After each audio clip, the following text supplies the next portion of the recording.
The morning sun was just rising over the Texas plains when Sarah Mitchell heard the first war cry.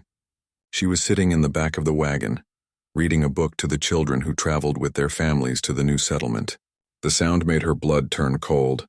Sarah was 22 years old and had been teaching school back in Missouri. She had decided to come west to help start a new school in the growing town of Cedar Creek. Her brown hair was tied back neat and proper, and her blue dress was clean but simple. She carried herself with quiet strength, the way her mother had taught her. The wagon train had been traveling for 3 weeks. There were 12 families in total, with their belongings packed tight in covered wagons. The men took turns riding guard, watching for trouble. But this morning, trouble found them first. The attack came fast and hard. Warriors on painted horses came riding over the hill like thunder. Their faces were painted for war, and they carried rifles and bows. The wagon master shouted for everyone to get down, but it was too late. Sarah grabbed little Mary Thompson, who was only 6 years old, and pulled her down to the wagon floor. The child was crying and shaking. All around them there was shouting and the sound of gunfire. The smell of smoke and gunpowder filled the air. "Stay down," Sarah whispered to Mary. "Do not look up no matter what you hear." The battle did not last long. The men in the wagon train were brave, but they were not ready for such a fierce attack. One by one, their guns went quiet. Sarah could hear horses moving around the wagons and men talking in a language she did not understand. When rough hands grabbed her arms and pulled her up, Sarah knew the fight was over. A tall warrior with scars on his chest looked at her with hard eyes. He said something to the other men and they laughed. Sarah tried to stay calm, but her heart was beating so fast she thought it might burst. They tied her hands with leather rope and put her on a horse behind one of the warriors. As they rode away, Sarah looked back and saw smoke rising from the wagons. Some of the people she had traveled with were lying still on the ground. Others were being taken like her. She saw Mrs. Thompson crying over her husband's body, but little Mary was nowhere to be seen. The ride lasted all day. They traveled through rough country, over hills and across streams. Sarah's back ached and her wrists were raw from the rope. The warrior she rode behind never spoke to her. When she tried to ask for water, he just ignored her. As the sun was setting, they came to a place where many Indians had set up camp. There were teepees scattered around a small river, and cook fires were burning. Children ran between the tents playing games. Women were working on hides and making food. It looked almost peaceful if Sarah had not known how she came to be there. They pulled her off the horse and pushed her toward a group of other prisoners. Sarah was surprised to see that some of them were white like her, but others were Indian from different tribes. All of them looked scared and tired. An old Indian woman came over and looked at Sarah like she was checking a horse at market. She felt Sarah's arms and looked at her teeth. Then she spoke to the warriors in their language. They talked for a while, pointing at Sarah and the other prisoners. That night they gave Sarah a small bowl of soup and a piece of bread that was hard as a rock. She was so hungry that she ate it all. Even though it tasted terrible, they made her sleep on the ground with just a thin blanket. The nights on the plains were cold and Sarah shivered until morning. The next day brought more traveling. But this time they were not just warriors on horses. There were whole families moving with all their things loaded on horses and in travois. Sarah realized they were not just raiders. They were a tribe on the move, and she was now part of their group whether she wanted to be or not. For 3 days they traveled this way. Sarah learned to walk when they walked and to be quiet when they rested. The other prisoners told her in whispers that they were being taken to a big trading post where people from many tribes came to buy and sell things. And sometimes, they said, people were part of what got bought and sold. On the 4th day, Sarah saw the trading post in the distance. It was a rough place made of wood and stone, with several buildings scattered around a dusty yard. There were Indian teepees set up nearby, and she could see white men walking around too. Smoke rose from many fires, and she could hear the sound of voices and horses. As they got closer, Sarah saw that this was a place where many different people came together. There were Indians from tribes she did not recognize, white traders with long beards and dirty clothes, and Mexican men with big hats. Everyone seemed to be talking and making deals. But what scared Sarah most was the way some of the men looked at her and the other prisoners as they arrived. Their eyes were cold and mean, like they were looking at cattle at a market. She had heard stories about places like this, but she had never believed they were real. The warriors who had captured her rode right up to the biggest building and got off their horses. They pulled Sarah and the others down and pushed them toward a group of men who were waiting. Money changed hands, and suddenly Sarah realized she had been sold. One of the white traders, a big man with a black beard, grabbed her arm and looked her over. "This one will bring good money," he said to another man. Pretty enough, and she looked strong. Sarah felt sick to her stomach. She had become something to be bought and sold, no longer a person with a name and dreams. As they pushed her toward a small building where other prisoners were kept, she wondered if she would ever see home again.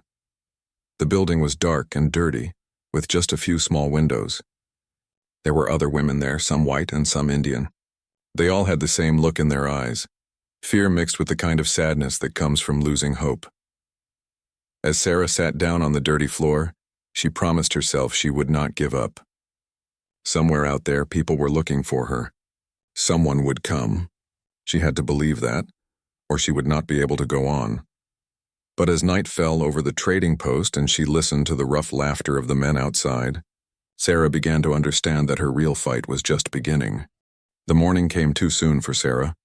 She had barely slept on the hard dirt floor, listening to the other women cry quietly in the darkness.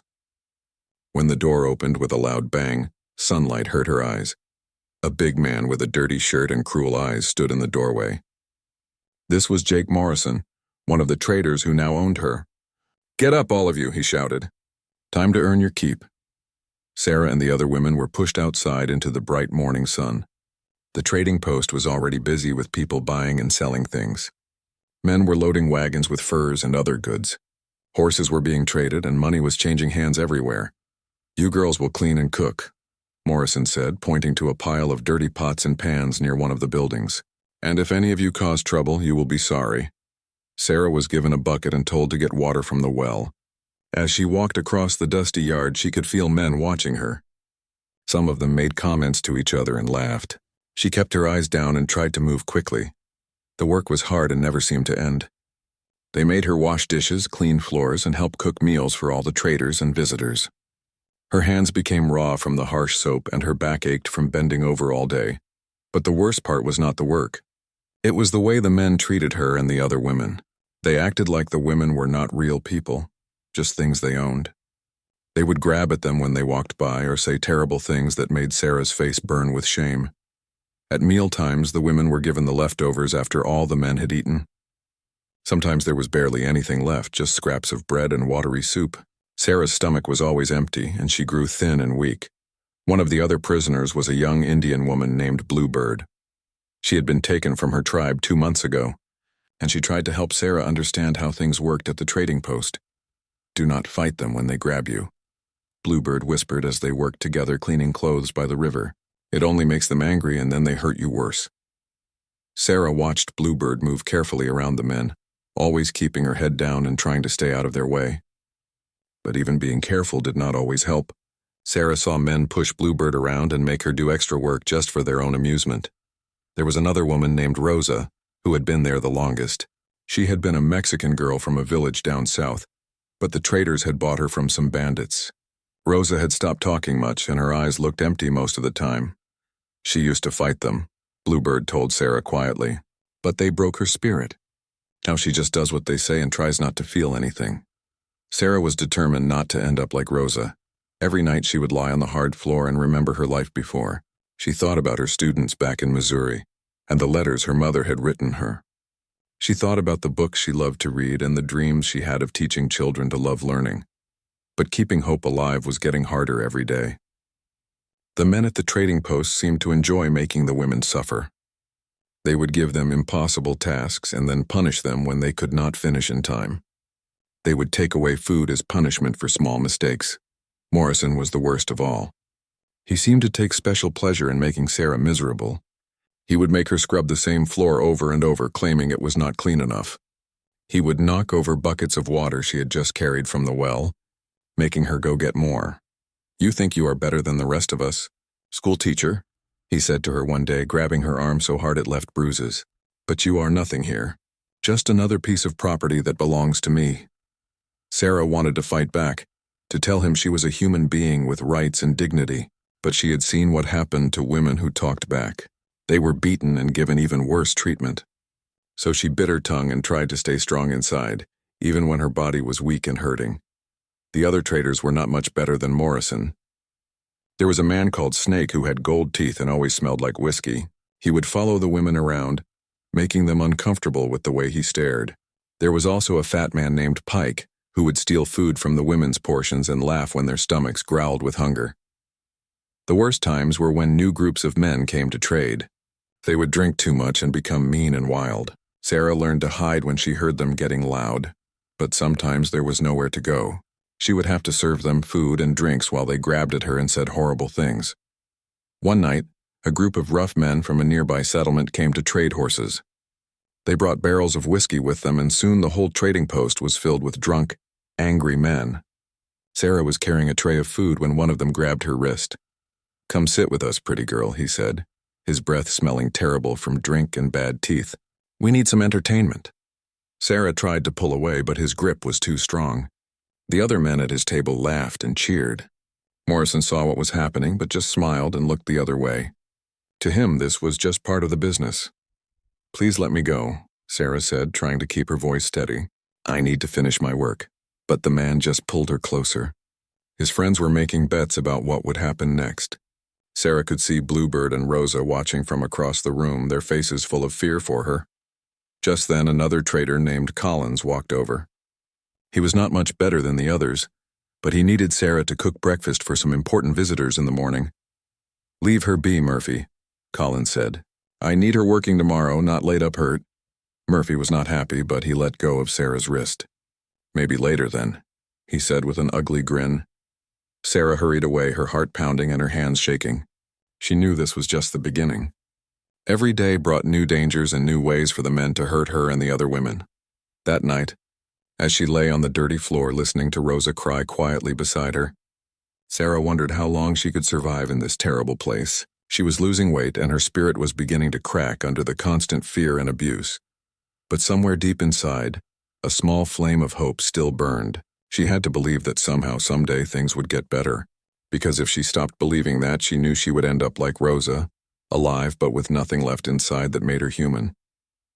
Outside, she could hear the men still drinking and laughing, planning tomorrow's business deals, and Sarah knew that in their minds, she was just another thing to be bought and sold, used and thrown away when they were done with her. The sun was high in the sky when the Comanche riders appeared on the hill overlooking the trading post. Sarah was hanging wet clothes on a line behind the main building when she first saw them. Even from far away, she could tell these men were different from the rough traders and raiders who usually came to this place. There were 5 riders, and they sat on their horses with the kind of confidence that comes from being warriors born and raised. Their horses were beautiful animals, painted with symbols that meant something important. The riders themselves wore their hair in the traditional way, with feathers and ornaments that caught the sunlight. Word spread quickly through the trading post that Comanche were coming. Some of the traders grabbed their guns and looked nervous. The Comanche had a reputation as fierce fighters, and everyone knew to treat them with respect. Morrison came out of the main building, wiping his hands on a dirty towel. "Put those guns away," he told his men. "They are here to trade, not fight. Bad for business if we start shooting at customers." Sarah watched as the riders came down the hill slowly, showing they came in peace. The man leading them was tall and strong, with broad shoulders and arms marked with scars from old battles. His horse was a beautiful black stallion with white markings on its face. This was clearly a man of importance among his people.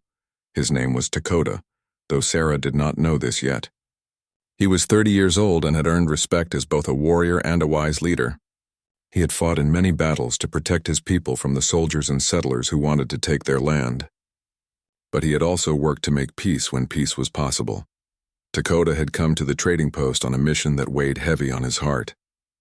3 children from his tribe had been taken during a raid by white settlers 2 months ago. He had spent weeks tracking them and had learned they were being held somewhere near this trading post. He hoped to trade for their freedom. As the Comanche riders entered the dusty yard, Sarah noticed how different they were from the other Indians who came here. These men carried themselves with dignity and honor. They did not look afraid or desperate like so many others who came to trade. Morrison walked out to meet them, putting on his best trading smile. He knew the Comanche had valuable things to trade: buffalo hides, horses, and silver ornaments that white people would pay good money for. "Welcome, friends," Morrison said. spreading his arms wide. "What brings you to my humble post?" Dakota got down from his horse slowly, his dark eyes taking in everything around him. He could see the fear in some of the white men's faces, but also the greed in Morrison's smile. This was a man who would sell his own mother if the price was right. "I seek information about 3 children of my people," Dakota said in clear English. He had learned the white man's language from a trader who had lived with the Comanche for several years. A boy of 10 winters and 2 girl sisters aged 8 and 6 winters. Morrison scratched his beard, pretending to think. Sarah could tell he was lying even before he spoke. "Cannot say I have seen any Comanche children," he said. "But you are welcome to look around and trade if you wish." Sarah was carrying buckets of water from the well when she saw Dakota's eyes sweep over the trading post.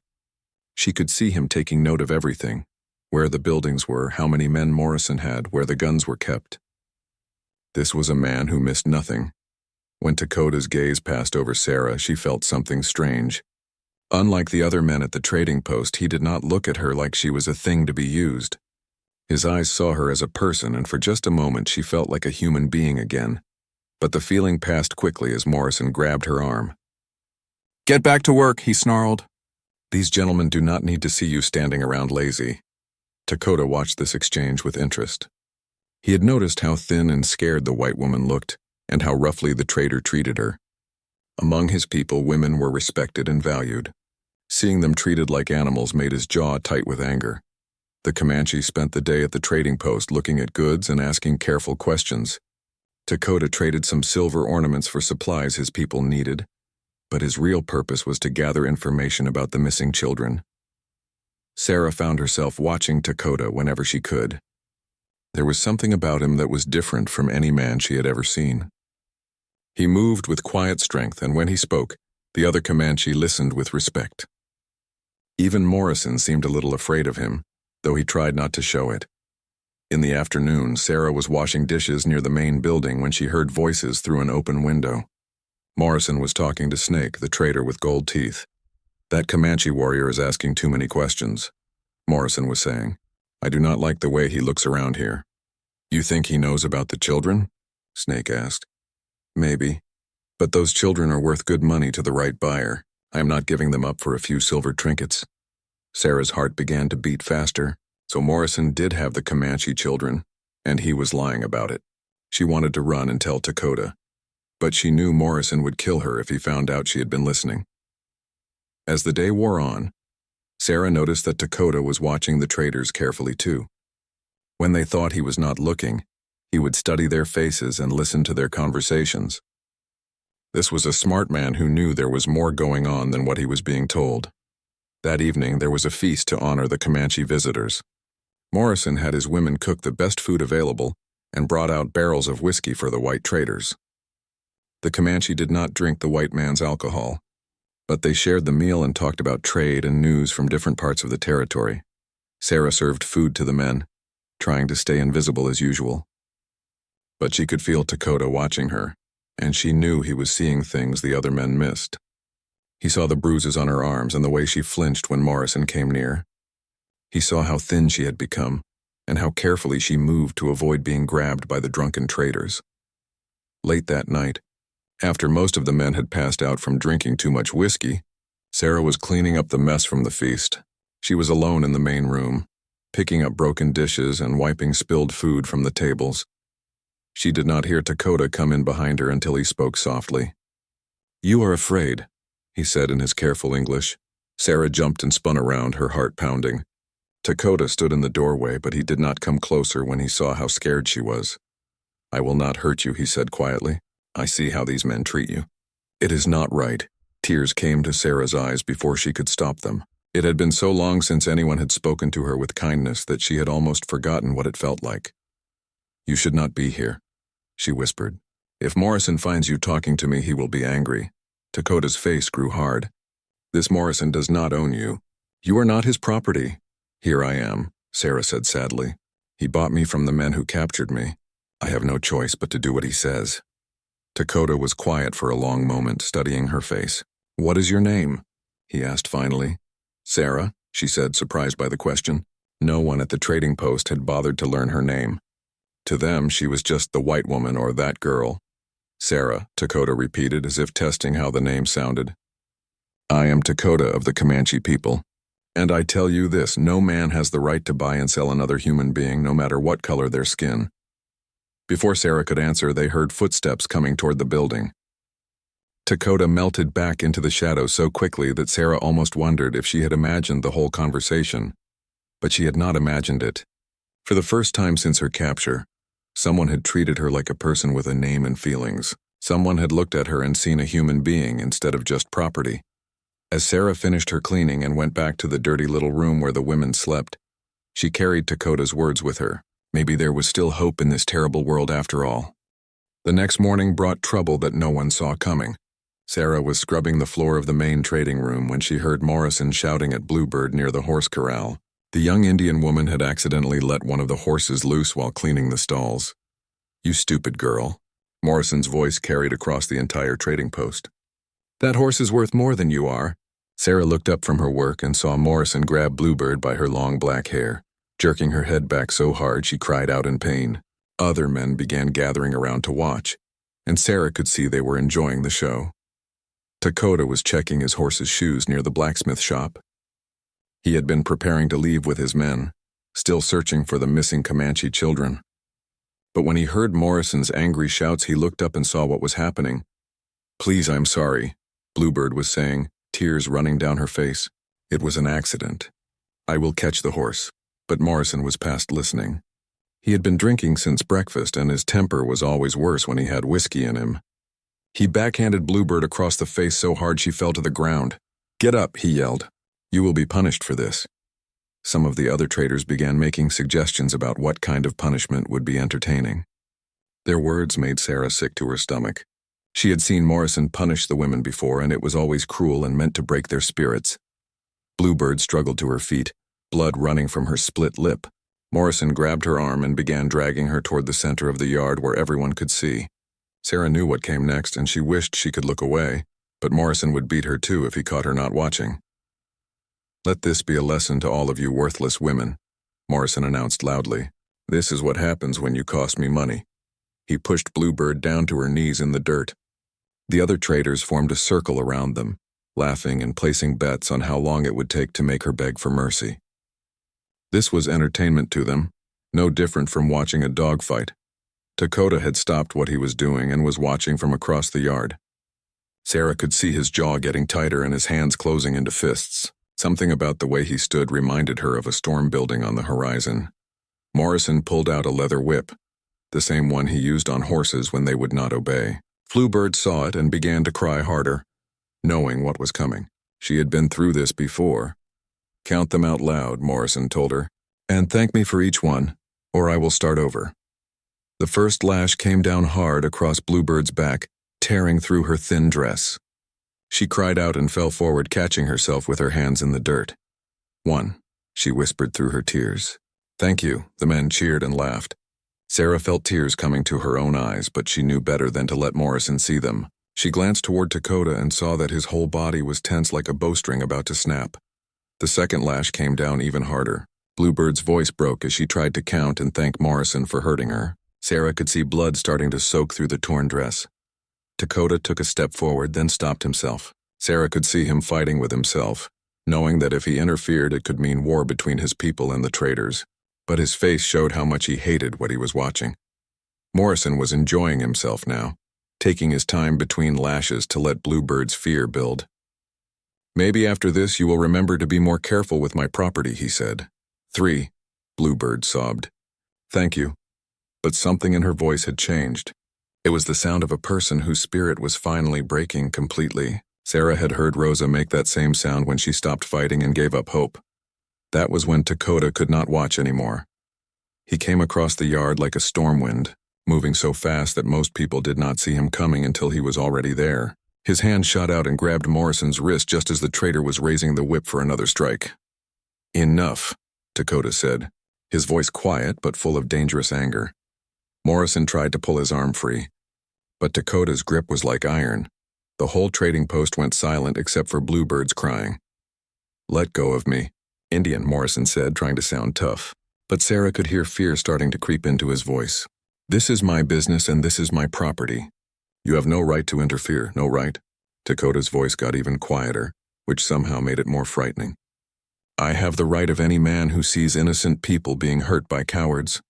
The other traders began reaching for their guns, but Dakota's 4 warriors had seen their leader move and were already spreading out around the yard.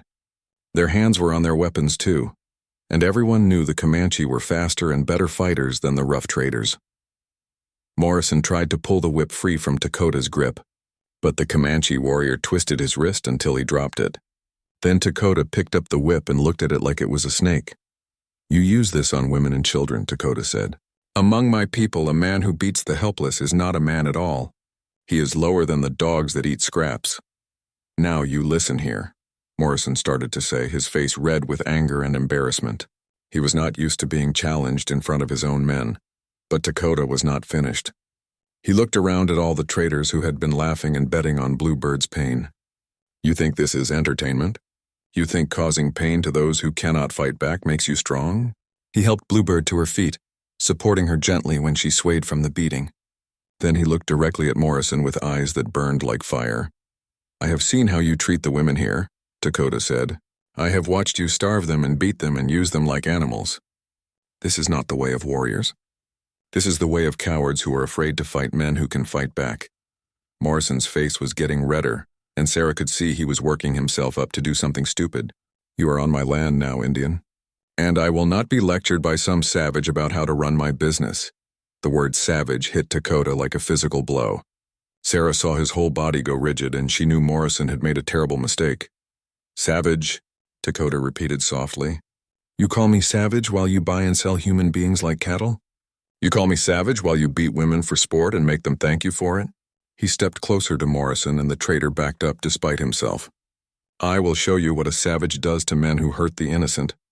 What happened next was so fast that Sarah barely saw it. Dakota moved like lightning, his fist connecting with Morrison's jaw with a sound like an axe hitting wood. The trader flew backward and landed hard in the dirt, his mouth bleeding. The other traders started to move forward, but they stopped when they saw Dakota's warriors had arrows ready to fly. The tension in the air was so thick you could almost touch it. Morrison got slowly to his feet, wiping blood from his mouth. His eyes were full of hate and embarrassment. You just made a big mistake, Indian. This is not over. No, Dakota said calmly. It is not. He turned to Bluebird, who was still crying but looking at him like he was some kind of spirit sent to help her. Can you walk? He asked gently. She nodded, though Sarah could see she was hurt badly. Dakota looked around at all the women prisoners, including Sarah. His eyes seemed to promise that he would not forget what he had seen here. Then he turned back to Morrison, who was still standing in the dirt feeling his broken jaw. I will be back, Dakota said simply. And when I return, things will be different here. With that, he signaled to his warriors. They mounted their horses quickly, but they did not ride away in panic. They left slowly with dignity, showing they were not afraid of Morrison or his men. As they rode up the hill away from the trading post, Sarah felt something she had not felt in weeks: hope. Someone had finally stood up to Morrison and his cruel men. Someone had seen their suffering and cared enough to risk his own life to help them. But she also felt afraid, because she knew Morrison would never forget what had happened today. And when angry men like Morrison wanted revenge, innocent people always paid the price. Morrison's rage after Dakota left was like a fire that burned hotter and hotter. He paced around the trading post for hours, touching his swollen jaw and cursing in languages that made even the rough traders uncomfortable. Sarah and the other women tried to stay out of his way, but in a place so small there was nowhere to hide. No Indian tells me how to run my business, Morrison kept saying to anyone who would listen. No savage puts his hands on me and rides away like nothing happened. Snake and Pike, his 2 closest men, tried to calm him down. They knew that fighting with the Comanche was bad for business. War scared away other traders, and scared traders did not spend money. Maybe we should just let this go, Jake, Snake suggested, spitting tobacco juice into the dirt. That warrior had his whole band with him. Starting trouble with the Comanche could mean big problems for all of us. But Morrison would not listen. His pride was hurt worse than his jaw, and he wanted revenge. Send word to Colonel Hayes at Fort Griffin, he ordered Pike. Tell him we have hostile Indians threatening white settlers. Tell him they attacked us without cause. Sarah overheard this as she swept the floor near Morrison's office. She knew Colonel Hayes and his soldiers would not ask many questions before they started shooting. If they came looking for Dakota and his warriors, innocent people would die. That night, Morrison called all his men together for a meeting. Sarah was serving them food and drinks, so she heard everything they planned. When the soldiers come, we will guide them to that Comanche camp, Morrison said, his words slurred from drinking whiskey all evening. We will tell them the Indians stole our property and attacked our people. What about the women? Asked one of the newer traders. They saw what really happened. They know the Indian was protecting that girl. Morrison's eyes went cold and mean.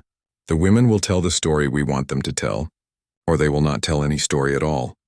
The threat in his voice made Sarah's blood turn to ice water. Morrison was planning to force them to lie to the soldiers, or kill them to keep them quiet.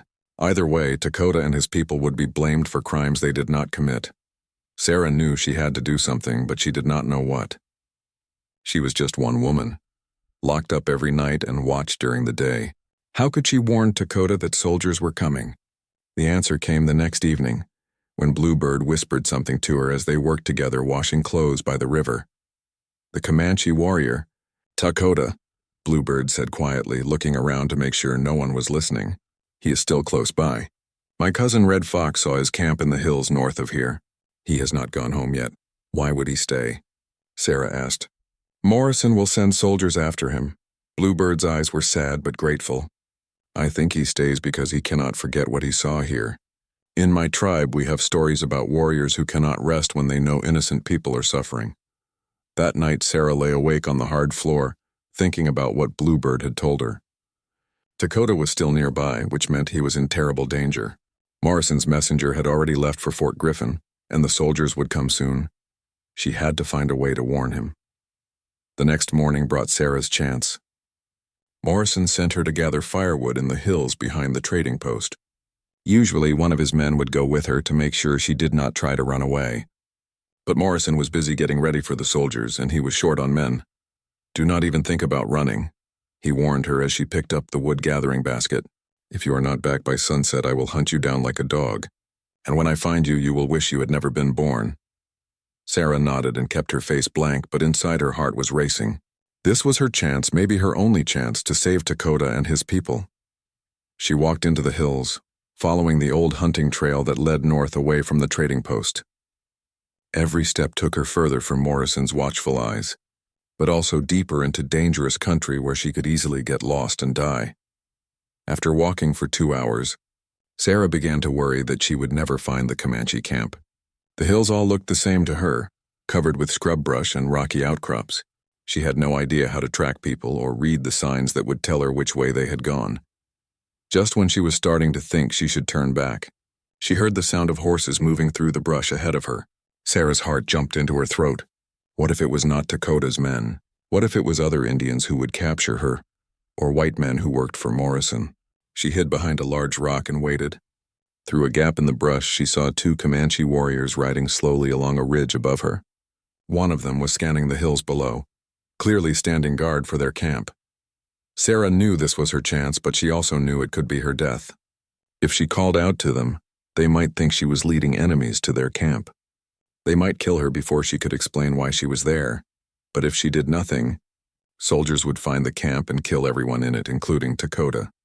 Taking a deep breath, Sarah stood up from behind the rock and waved her arms over her head. Please, she called out in English. I need to speak to Dakota. I have a warning for him. The 2 warriors saw her immediately and rode down the slope toward her, their faces hard and suspicious. They spoke to each other in their own language, probably deciding whether to kill her or take her prisoner. One of them, a young man with a scar across his cheek, pointed his rifle at her. Why do you come here, white woman? Are you leading enemies to us? No, Sarah said quickly. Morrison is sending soldiers to attack your camp. Dakota is in danger. I came to warn him. The warriors looked at each other, clearly not sure whether to believe her. Why would a white woman risk her life to save Comanche warriors? It did not make sense to them. Morrison sends you with lies, the scarred warrior said. He wants us to believe we are safe while he prepares his trap. No, please, you have to believe me, Sarah said, tears starting to run down her face. Dakota saved Bluebird from Morrison's whip. He showed kindness to women Morrison treats like animals. I could not let soldiers kill him for being a good man. The second warrior, older and calmer than the first, studied Sarah's face carefully. You speak truth or you are a very good liar, he said finally. We will take you to Dakota. He can decide what to do with you. They made Sarah walk while they rode beside her, keeping their weapons ready in case this was some kind of trick. After another hour of walking, they came to a hidden valley where the Comanche had made their temporary camp. It was a beautiful place with a clear stream running through it and tall grass for the horses. There were 5 teepees set up in a circle, and Sarah could see women and children moving around the camp doing their daily work. When the warriors brought her into the camp, people stopped what they were doing to stare. They had never seen a white woman who looked so thin and scared, with bruises on her arms and desperation in her eyes. Dakota came out of the largest teepee when he heard the commotion.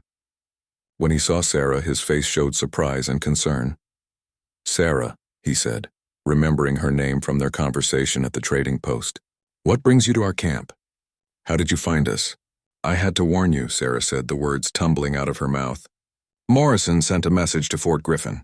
He told the soldiers you attacked the trading post without cause. He is bringing them to hunt you down. Dakota's face went dark with anger, but not at Sarah. When? He asked simply. Soon, Sarah said. Maybe today, maybe tomorrow. Morrison has been planning this since you left. He wants revenge for what you did to him. The other warriors began talking among themselves in worried voices. Everyone knew what happened when the army came looking for hostile Indians. They did not ask questions first and shoot later. They shot first and never bothered with questions at all. You could have been killed coming here to warn us, Dakota said to Sarah. Why did you risk your life for people you barely know? Sarah thought about his question for a moment. Because you were the first person in months to treat me like a human being, she said finally. Because you saved Bluebird when no one else would. Because good people should not die for doing good things. Dakota looked at her for a long moment, seeing something in her face that made him nod slowly. You have a warrior's heart, he said. Even though you carry no weapons and have no training for battle, you fought for us in the only way you could. He turned to his men and began giving orders in Comanche. Sarah could not understand the words, but she could see they were preparing to break camp quickly and move to a safer place. What about Sarah? Asked the older warrior who had brought her to the camp. We cannot send her back to Morrison now. He will know she warned us. Dakota looked at Sarah again, and she could see him weighing different choices in his mind. You are right, he said finally. She cannot go back. Morrison would kill her. But I have to go back, Sarah said, panic rising in her voice. If I do not return by sunset, he will know something is wrong. He will hurt Bluebird and Rosa and the other women to punish them for my escape. The other women, Dakota repeated slowly. You would return to slavery and certain death to protect them? Sarah nodded, tears running down her face. I cannot save myself and leave them to suffer for it. They are my friends. We have helped each other survive in that terrible place. Dakota was quiet for a long time. The plan Dakota made was dangerous, but it was the only chance the women had. As the sun went down, Sarah sat by the small fire in the Comanche camp, watching the warriors prepare for the rescue. They checked their weapons and painted their faces with symbols that would bring them strength and protection. Sarah felt sick with worry. She knew Morrison would be expecting trouble after she failed to return. He would have extra guards posted and would probably move the women somewhere harder to reach. But she also knew that if they did nothing, Bluebird, Rosa, and the others would pay the price for her escape with their lives. You do not have to do this, Sarah told Dakota as he prepared his horse. Those women are not your responsibility. You have already done enough by helping Bluebird and warning your people to leave. Dakota looked at her with eyes that held no doubt. Among my people, we believe that all good people are connected like a great circle. When one suffers, we all suffer. When one is freed, we are all made more free. He checked the knife at his belt and made sure his rifle was loaded. Besides, he said with a small smile, you risked your life to save us from the soldiers. How can I do less for your friends? The older warrior, whose name was Iron Bear, came over to speak with Dakota in their own language. Sarah could tell from their faces that they were discussing something serious. When they finished talking, Dakota turned back to Sarah. Iron Bear reminds me that the soldiers from Fort Griffin may already be on their way, Dakota said. If we are caught at the trading post when they arrive, we could all be killed or captured. Then we should wait, Sarah said quickly. Find another time when it is safer. But Dakota shook his head. Morrison will not wait to hurt the women. His anger burns hot, and he will want to make them pay for your escape as soon as possible. If we do not act tonight, there may be no other chance. As darkness fell completely over the hills, the rescue party prepared to leave. There were only 4 of them, Dakota, Iron Bear, and 2 younger warriors named Swift Horse and Black Wolf. They could have brought more men, but Dakota wanted to move fast and quiet like shadows in the night. You will stay here, Dakota told Sarah firmly. It is too dangerous for you to come with us. But I know the trading post better than anyone, Sarah argued. I know where Morrison keeps the women at night and which guards fall asleep at their posts. You need me with you. If something goes wrong, you could be killed, Dakota said. Or worse, captured again. I will not risk that. Sarah stepped closer to him, her eyes blazing with determination. Those women are my friends. They helped me survive when I wanted to give up. I will not sit here safe while you risk your lives to save them. For a moment, the 2 of them stared at each other across the firelight. Sarah saw something change in Dakota's face, a new respect for her courage and loyalty. Very well, he said finally. But you will do exactly as I say, and if I tell you to run, you will run without question. The journey back to the trading post took 2 hours through the dark hills. They moved carefully, stopping often to listen for sounds that might mean soldiers or guards were nearby. Sarah's heart pounded so loud she was sure everyone could hear it. When they reached the ridge overlooking the trading post, they could see that Morrison had indeed posted extra guards. There were men with rifles walking around the buildings, and lanterns burned in several windows that were usually dark at night. He knows you are gone, Iron Bear whispered to Sarah. He is ready for trouble. Through the darkness, they could see the small building where the women were kept. There was a guard sitting outside the door, but he looked sleepy and bored. Morrison had probably been making him sit there for hours. The guard changes every 2 hours, Sarah whispered. The next one will come at midnight. That gives us maybe 30 minutes. Dakota nodded and began giving quiet instructions to his men. Swift Horse would create a distraction on the other side of the trading post to draw attention away. Black Wolf would watch for soldiers coming down the main trail. Iron Bear would help free the women while Dakota dealt with any guards they encountered. What about me? Sarah asked. You will talk to the women and keep them calm, Dakota said. If they panic and start screaming, we are all dead. They moved down the hill like ghosts, using every shadow and piece of cover to stay hidden. Sarah's mouth was dry with fear, but she forced herself to keep moving. Bluebird and Rosa were depending on her. The distraction Swift Horse created worked perfectly. He let some of Morrison's horses loose on the far side of the compound, and most of the guards ran to catch them before they scattered into the hills. In the confusion, Dakota and the others were able to get close to the women's building without being seen. The sleepy guard never knew what hit him. Iron Bear came up behind him silent as a cat and knocked him unconscious with the handle of his tomahawk. They dragged his body into the shadows where no one would find him for a while. Sarah tried the door and found it was locked with a heavy bar. But Dakota and Iron Bear were strong, and they lifted the bar quietly and set it aside. The door opened with a soft creak that sounded loud as thunder in the night air. Inside the dark building, Sarah could hear the women breathing and shifting in their sleep. Bluebird, she whispered as loud as she dared. Rosa, wake up. It is Sarah. There was movement in the darkness, and then Bluebird's voice, confused and scared. Sarah, but you did not come back. Morrison said you were dead, killed by wild animals. I am here to get you out, Sarah whispered urgently. All of you. We have to move quickly and quietly. The women began to stir, and Sarah could hear fear and hope fighting in their voices. There were 6 of them in total. Bluebird, Rosa, and 4 others who had been captured from different places. It is a trick, one of them said. Morrison is testing us to see if we will try to escape. No trick, said Dakota's voice from the doorway, speaking just loud enough for them to hear. I am Dakota of the Comanche people. I came to free you from this place. Some of the women gasped when they realized there was an Indian man in the room with them. After months of being told that all Indians were savage killers, they were afraid. It is all right, Sarah said quickly. This is the man who stopped Morrison from whipping Bluebird. He is here to help us. Bluebird was the first to move toward the door. I remember you, she said to Dakota. You are the one who called Morrison a coward. Can you all walk? Dakota asked quietly. We have a long journey ahead of us, and we must move fast. Most of the women nodded, though Rosa looked weak and scared. She had been at the trading post the longest and her spirit was nearly broken. Sarah took her hand and squeezed it gently. "We are really leaving," Sarah told her. "This nightmare is finally over." One by one, they crept out of the building and into the night air. The women had been locked up for so long that the fresh air and open sky made some of them dizzy. But there was no time to rest. Iron Bear led them toward the hills where Black Wolf was watching for soldiers. They moved slowly because some of the women were weak and all of them were scared.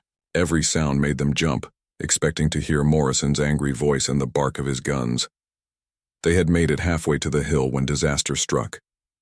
The unconscious guard woke up and began shouting at the top of his lungs.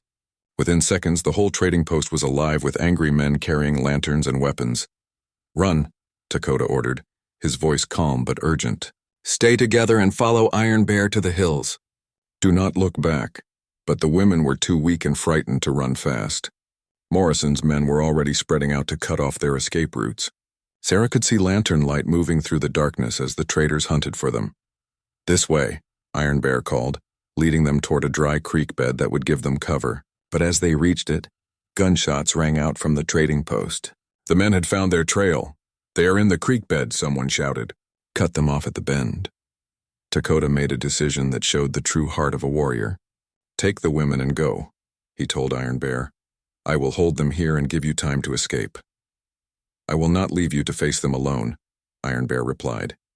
"You must," Dakota said firmly. "The women cannot protect themselves. They need you to get them to safety. This is my choice to make." Sarah heard this exchange and felt her heart break.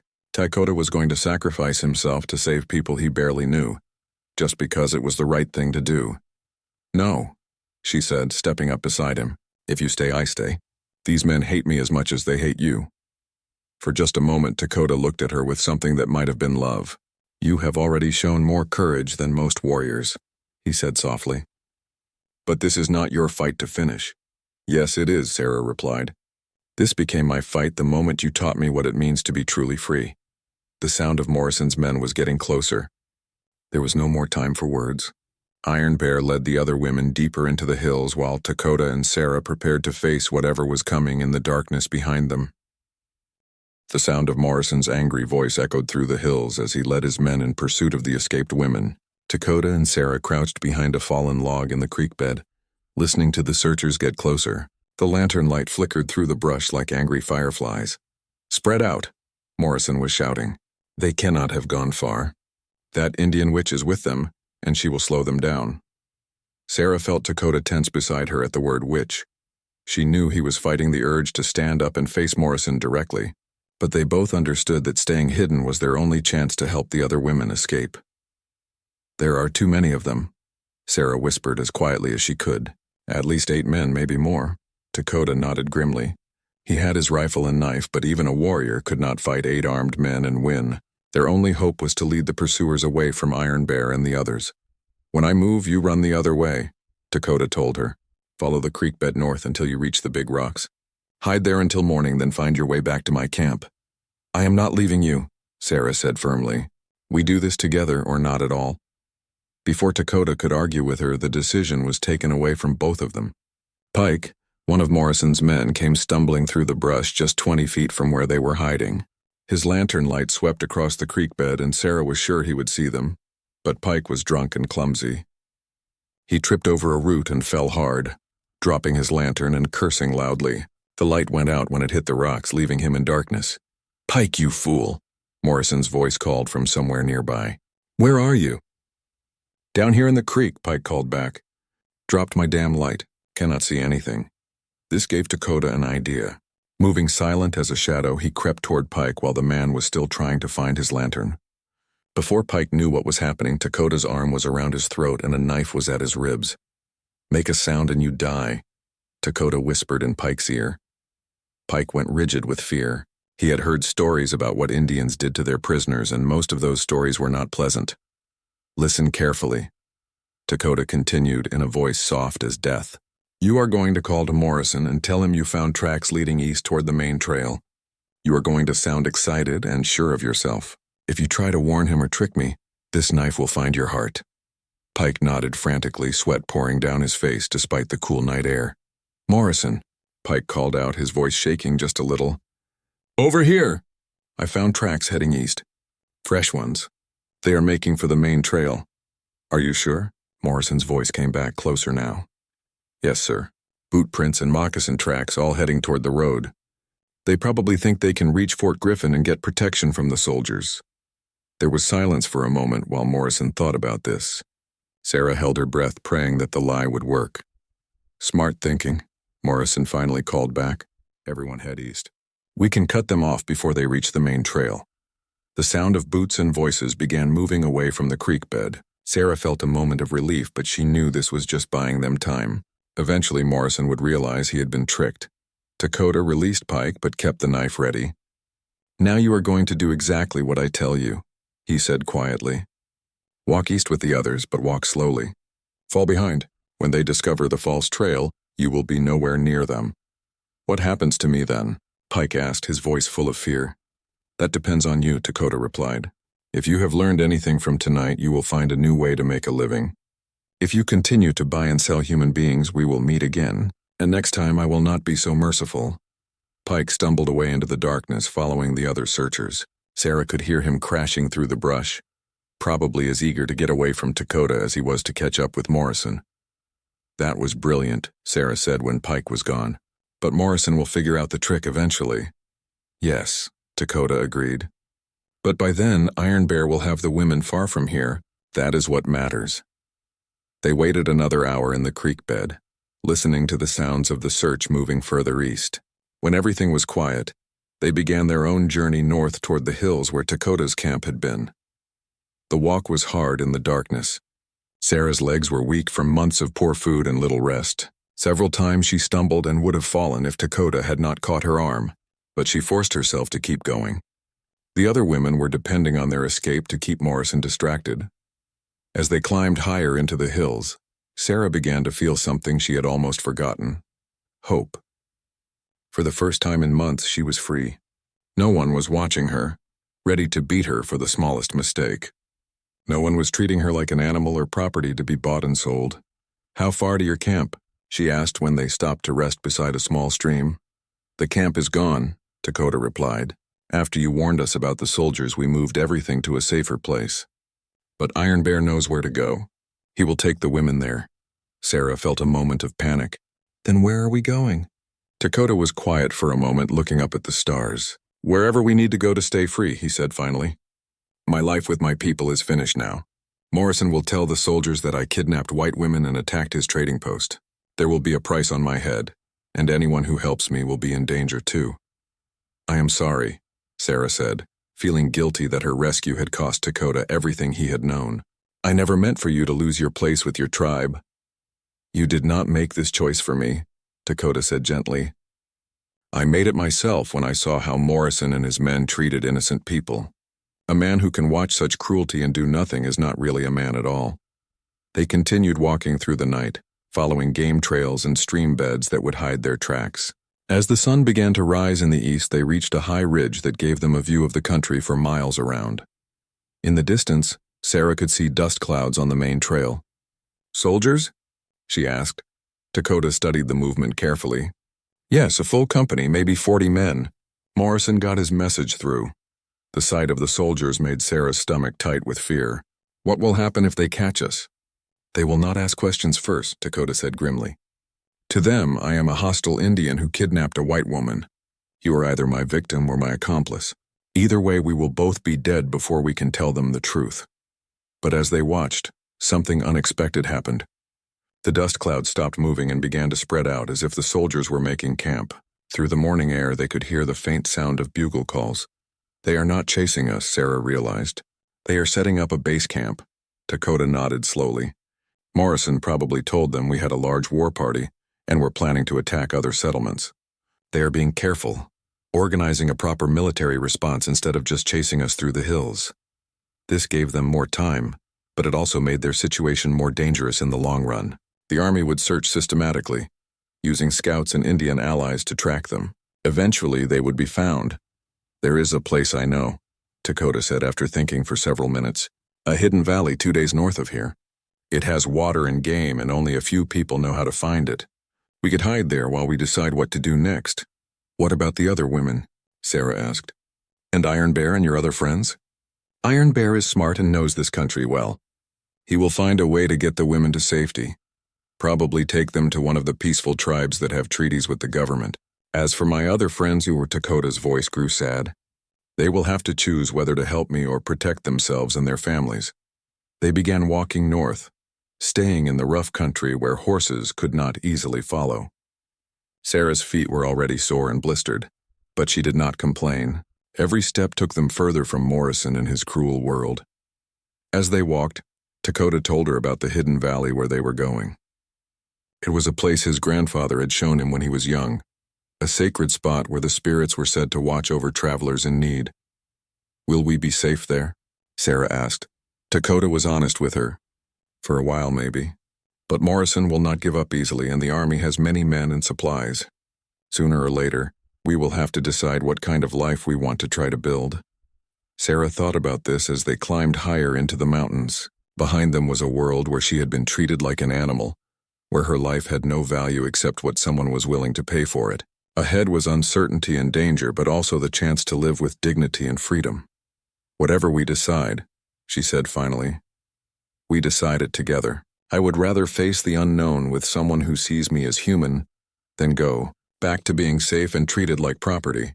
Dakota looked at her with respect and something deeper, a recognition that they had both been changed by what they had been through together. Then we go forward together, he said, and we see what the spirits have planned for us. As they disappeared into the wild country of the northern hills, Sarah felt truly free for the first time in her life. The future was uncertain, but it was theirs to choose. The hidden valley that Dakota had promised was even more beautiful than Sarah had imagined. After 2 days of hard travel through rocky hills and thick forest, they came down a steep trail to find a place that seemed untouched by the violence and cruelty of the outside world. A clear stream wound through meadows filled with wildflowers. Tall pine trees provided shade and shelter, while steep cliffs protected the valley on 3 sides. It was the kind of place that made a person believe that maybe, somewhere in this hard world, there was still room for peace. They had been living in the valley for 3 weeks when Iron Bear found them. Sarah was gathering berries near the stream when she heard the sound of horses on the trail. Her heart jumped with fear until she saw the familiar faces of Dakota's friend and 2 of the women they had rescued. Bluebird ran to Sarah and threw her arms around her, both women crying tears of joy and relief. Behind her came Rosa, looking healthier than Sarah had seen her in months. The color had returned to her cheeks and her eyes were alive again. We thought you were dead, Bluebird said through her tears. When the soldiers came to Morrison's trading post, he told them you and Dakota had been killed trying to escape. Iron Bear dismounted and clasped hands with Dakota in the way of warriors greeting each other after a long separation. The soldiers searched for a week, he reported, but Morrison could not lead them to your trail. He finally gave up and told them you had probably died in the wilderness. What happened to Morrison and his men? Sarah asked, though part of her was afraid to know the answer. Iron Bear's face grew hard. When the soldiers searched his trading post, they found things that made them ask questions. The children from our tribe that he claimed to know nothing about. Other prisoners he had hidden away. Documents showing he was buying and selling people without any legal authority. The soldiers arrested him? Dakota asked with surprise. No, Iron Bear said grimly, but word spread about what kind of business he was really running. Other traders stopped coming to his post. The peaceful tribes refused to deal with him. Within 2 weeks he had no customers and no money coming in. Rosa spoke up for the first time, her voice stronger than Sarah had heard it before. Snake and Pike left him when they realized the soldiers might come back and ask more questions. Most of his other men scattered too. Last we heard, Morrison was trying to sell what was left of his property and leave the territory. Sarah felt a strange mixture of satisfaction and sadness. Morrison had finally paid a price for his cruelty, but it had taken so much suffering to bring it about. She thought about all the women who had passed through his trading post over the years, and how many had never found freedom. What about you? Dakota asked Iron Bear. Are you still welcome with the tribe? Iron Bear nodded. The elders understand why we did what we did. Some of the younger men even say we should have done more to stop the slave trading years ago, but they also know that you can probably never come home safely. Morrison has put word out that you are a dangerous renegade who kidnaps white women. This news hit Dakota like a physical blow. Sarah could see the pain in his eyes as he realized he was truly cut off from the people and the life he had always known. I am sorry, she said quietly. This is all my fault. If I had not asked you to help rescue the others— No, Dakota said firmly. This is the fault of men like Morrison who trade in human misery. You did not create that evil. You helped end a small part of it. Bluebird had been listening to all of this with a thoughtful expression. Now she spoke up with an idea that surprised everyone. There is a missionary couple named the Hendersons who work with the peaceful tribes near Fort Sill, she said. They help Indians learn to live in the white man's world, but they also teach white people about Indian ways. Maybe they could help you find a place where you could be safe together. Iron Bear looked interested. I have heard of these people. They are said to be fair and honest, not like the Indian agents who steal from the tribes and lie to the government. Over the next few days, they talked about this idea and others. Sarah realized that she and Dakota were facing a choice that would shape the rest of their lives. They could try to disappear completely, living as hermits in the wilderness. They could attempt to reach Mexico where the past might not follow them. Or they could take the risk of trusting people like the Hendersons to help them build a bridge between their two worlds. What do you want, Sarah? Dakota asked her one evening as they sat by the stream watching the sunset. You never chose this life. You could still find your way back to your own people. Tell them you were held captive by Indians and finally escaped. They would believe you and welcome you home. Sarah had been thinking about this same question for days. Home to what? She asked. To a world where some people think they have the right to buy and sell others? To a life where I would always remember that I ran away when I could have helped fight against cruelty? She turned to look at him directly. Dakota, in these past weeks I have learned something about myself. I am not the same person who was captured by those raiders months ago. That woman was innocent and sheltered. She thought the world was mostly good and that evil was something that happened to other people. And now? Dakota asked gently. Now I know that evil is real and powerful, but I also know that good people can fight it and sometimes win. I know that courage is not about being unafraid. It is about being afraid and choosing to do the right thing anyway. She stood up and walked to the edge of the stream, watching the water flow over the smooth stones. If we go to these missionaries and if they help us find a way to work for justice and peace, then I want to do that. But I want to do it with you, as your partner in the fight. Dakota joined her at the water's edge. It will not be easy. Many people in both worlds will not understand or accept what we are trying to do. Easy things are rarely worth doing, Sarah replied, and I have learned that some things are more important than being comfortable or accepted. The next morning they told Iron Bear and the others about their decision. They would travel to Fort Sill and try to find the missionary couple Bluebird had mentioned. If that did not work, they would find another way to fight against the kind of cruelty they had both experienced. Bluebird chose to come with them, saying she wanted to help other Indian women who,